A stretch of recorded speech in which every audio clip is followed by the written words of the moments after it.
Good morning. It is the final day of budget week, day 5. I have got £1 to spend. Now, I have already spent it. I've been to the supermarket and like an idiot, I forgot my camera.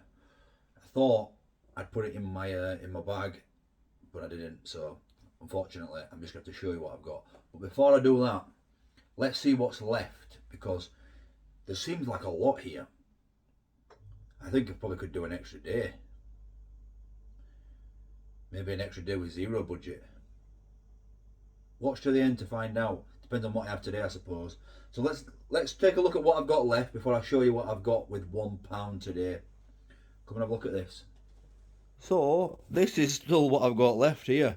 We have got a little bit of curry sauce in that tub there. We've got some chicken noodles still, which I haven't touched. We've got maybe a quarter of the pack of the vegetable rice. We've got 2 eggs, some chopped tomatoes, not a full tin, remember, just a little bit because we made chilli, which I've still got another portion of there. We've still got some bread, Gary Neville bread. I got some chicken bones because I was planning on making like a stock if needed. We've still got 2 little carrots, 1 pork pie, half an onion, some mozzarella, a couple of big mushrooms. We've got some mushy peas and some garden peas in ramekins there, a garlic baguette. So that is what we've got left. So I probably didn't need to spend this £1, but before we get into breakfast, let me tell you what I bought. You guys know me. I went to Iceland, I spent £1, and I was torn between 2 products. Fish, which is what I went for, and I was contemplating them lamb and mint pies because although they're not massively filled, they are beautiful. But I went with fish, probably a mistake because I've still got fish fingers there. Still got 6 fish fingers in that pack. But I went for fish because I thought, you know what, I'm treating myself. I'm treating myself to fish and chips for tea because I've got some mushy peas. I did forget that we've got 5 baking potatoes there that you didn't see in the little recap, and also a naan bread. I've got 1 naan bread left, so plenty of food here.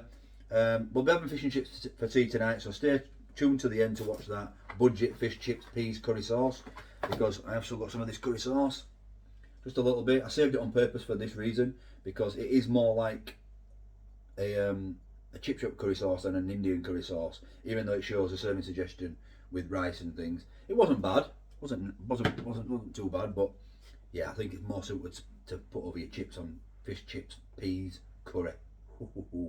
Can't beat it. Right, breakfast anyway. First things first. What shall I have? What shall I have? I've got them mushrooms. I've got eggs. I think what I'm going to do is I'm going to make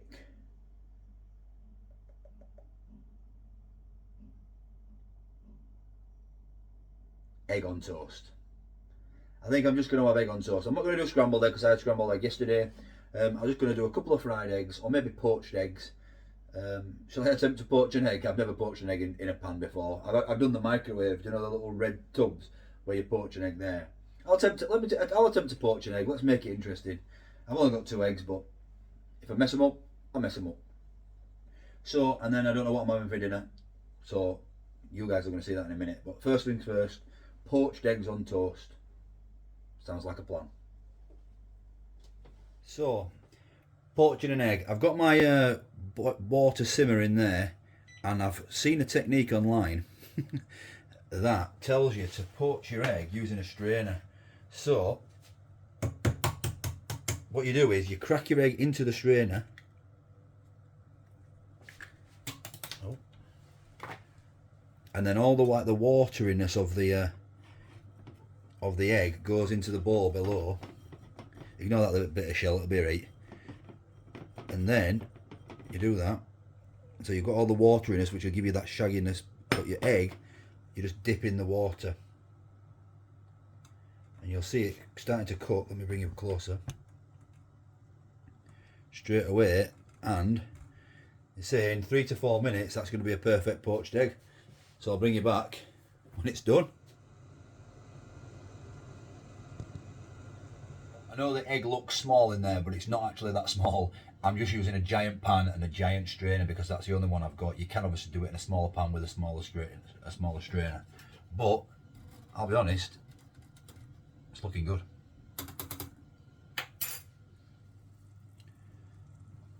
And I think that's about done. Look at that.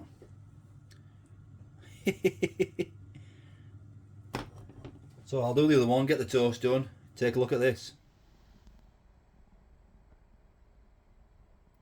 So there it is. Poached eggs on toast. Now, you do lose a lot of the egg white with poached eggs, especially on this second one. I do think that you have to clean the strainer before you in the second one. That's the only downside of doing this. You can only do one at a time. Because I've got a lot of this egg white that is just all messed up in there. But it's all about this, isn't it? Poached eggs on toast. Let's see if it breaks and it's done properly.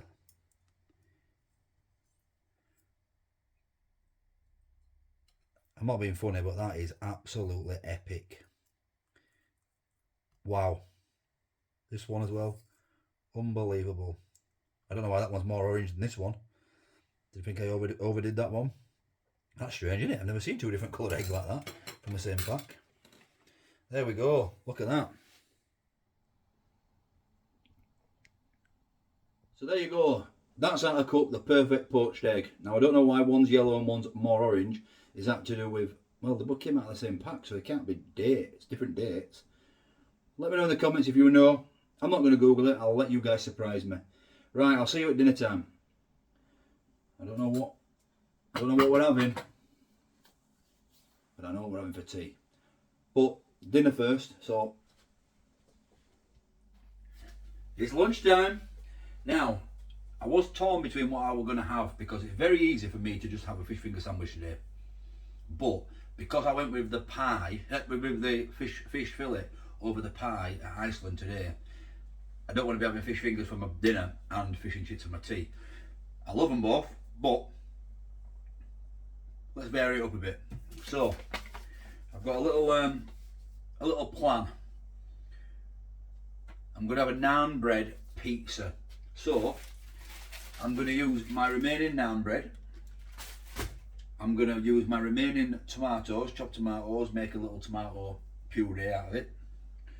And then I'm going to have mozzarella, break some mozzarella up on it. And it's going to be as simple as that. Now, obviously I can add some chips with it to make it a bigger meal, but because I had them poached eggs on toast earlier, and this is it's not a bad size to be fair, a little snack lunch.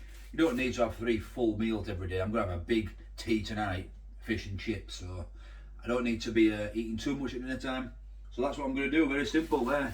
All them 3 ingredients, and probably some pepper on it. Maybe some garlic, what do they call them? Garlic granules. We'll see. I don't need that because it's a garlic and coriander naan bread, so I don't even need that. I'm just going to make like a garlic coriander naan bread margarita pizza. So I'm going to do it in air fryer. Very simple, very quick, and hopefully very delicious. So let's get that made. So these are basically done already, so what I'm going to do is I'm just going to sprinkle some water on and put it in the air fryer first and cook that just for a couple of minutes, and then I'll puree the remaining tomatoes and add mozzarella and then just finish it off to melt, and it's basically done then, isn't it? So I have just warmed the naan bread up and just microwave these tomatoes just so they're easier to break up. I'm just mashing them softly with a fork, and then we're just gonna get a spoon because the fork won't pick it up, and then I'm just gonna put the mashed chopped tomatoes on there like this. Make a little pizza sauce. Okay, so I'll break some mozzarella on it.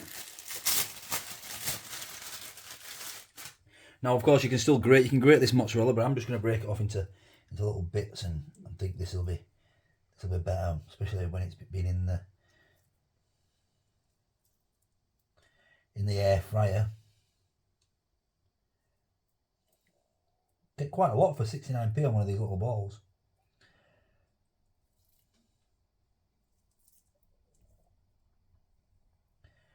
Now, obviously, on artisan fancy pizza, you probably don't put as much mozzarella as I do on this, but this is the last day.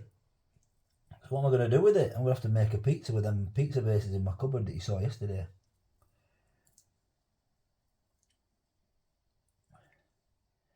Right, that will do. I'll get that in the air fryer. I'll just put a bit of pepper on it.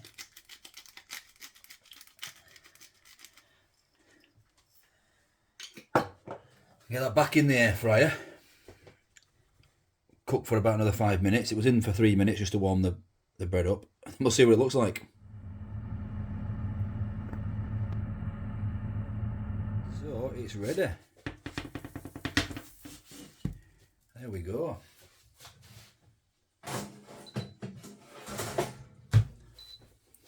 Check that out. Naan bread pizza. Let's give it a taste. How do you cut it? I'm going to cut it straight down the middle. And wow, look at that cheese pull on the mozzarella. Straight down the middle. Okay, let's give this a go. Garlic and coriander naan bread with chopped tomatoes and a bit of mozzarella. It looks good, I'll be honest. Maybe a touch watery. Maybe I could have used some tomato. I always forget what that's called. Tomato, you know, the paste, the puree. Tomato puree out of the Staples cupboard, but I don't have any in there, and I want to try use as little as possible of the Staples cupboard. But the chopped tomatoes don't look too bad.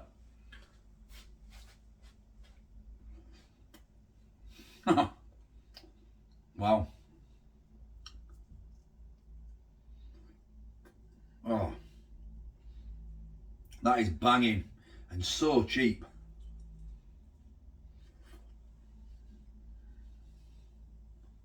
Oh wow. Oh wow. I'm going to make Mrs. Dino a barbecue chicken version of this, 100%, but without the cheese, obviously. Shouldn't like cheese. That is cracking. Happy with that. Right, it's all about fish and chips. I'll be having that in about 6 hours. You're going to see it in about 6 seconds. 5, 4, 3, 2, 1. It's tea time. Now, this one will be very, very, well, there's not much to show you really, because you just put the fish in the air fryer or the oven. The chips I'm going to make from one spud, which leaves me with 4 still. The mushy peas are from the other day, so they're just going to be microwaved. And then the curry sauce, I'll just warm up, maybe microwave that as well, just because that's just to dip the chips in. So fish chips, mushy peas, curry sauce. Now, so like I said, there's not much to show you really. I'm not really cooking anything. This is like a treat for me. I love fish and chips. You guys know I love fish and chips. But I've still got plenty of food. Do I do one more day? With a 0 budget? And just use what I've got left? One more day? Come and have a look at this fish and chips, and then we'll decide.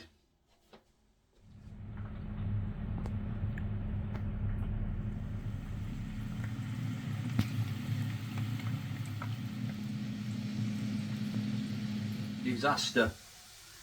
It's all just about ready, and we're just about to warm the curry up, and I dropped it on the floor and it's smashed and the curry's all over the floor, so I've got no curry. I'm a bit gutted, but you know what? I've got mushy peas, fish and chips. It'll be okay. It'll be okay. Right, it's all just about done now.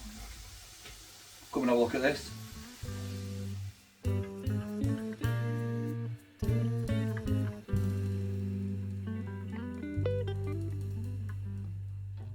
Okay, so there it is. I have done an actual full-on food review on these fish fillets where I made fish and chips. So I'll link that one at the end of this one, and I'll also link day 1 of this budget week, because if you haven't seen that and you've just jumped into day 5 here, the final day, apparently, you're gonna have missed all what I'm doing. So start again, watch it all. And I know some people do like to watch it all in one go, like I did a budget week one, which was like an hour-long video, and I might put all these videos together and do that at some point in the future, but we will see. Anyway, that is it for day 5, but I've got loads of food left. Who wants one more day? We'll do one more day, 0 budget. So I'll see you guys tomorrow. I'm off to enjoy my fish and chips. Thanks for watching. Did somebody say just? What's happening, people? Back in the kitchen again. Hope you're all fantastic. Thanks for watching. Would be special. Wouldn't buy that again.